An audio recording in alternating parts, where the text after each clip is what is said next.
How's it going, everyone? Shiny Plume here with a Commander deck tech. Today we got Toph, Hardheaded Teacher. It's a 4-mana 3/4. When Toph enters, you may discard a card. If you do, return target instance or sorcery card from your graveyard to your hand. That part doesn't come up very often. What matters is the second ability. Whenever you cast a spell, Earthbend 1. If there was a lesson, you put an additional +1 counter on that land. So Earthbending means you target a land you control and it becomes a 0/0 creature with haste, that's still a land, and you put a +1/+1 counter on it for Earthbend 1. And when it dies or is exiled, you return it to the battlefield tapped.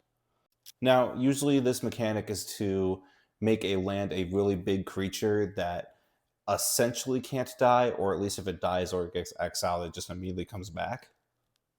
But instead, I actually built this deck around the mechanic of Earthbending exactly 1 and sacrificing the land that you Earthbend.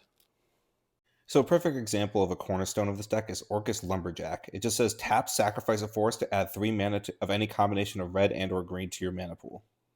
So if you cast a spell, Toph triggers, and let's say we have a forest, and we've turned it into a 1/1, and then we use the Lumberjack to sacrifice it to get 3 mana to our mana pool, and the land immediately comes back. So essentially, you're using your lands as ways to ramp, draw cards, or trigger landfall more times than you probably should. So you have cards like these that are good sack outlets for your lands, and Goblin Bombardment after you turn your land into a creature. Then you have things like Roiling Regrowth and Entis Restoration that say sack a land and search for 2. Basically, what you want to do is cast it, Toph triggers turning one of your lands into a creature's, then you sacrifice the land you turn into a creature to search for 2 lands and get back the land that you just sacrificed. That's why it's important that it says sacrifice a land as part of the effect, not as an additional cost, sacrifice a land. That also means you have +1/+1 counter synergies with things like Terra Symbiosis will trigger to draw a card. Stocking the Pantry, since you turn your land into a creature first and then give it a +1/+1 counter, you will get a counter on the Stocking the Pantry. Then you have things like the Meltstrider Eulogist and the Tributary Instructor, where if a creature you control with a +1/+1 counter dies, you draw a card.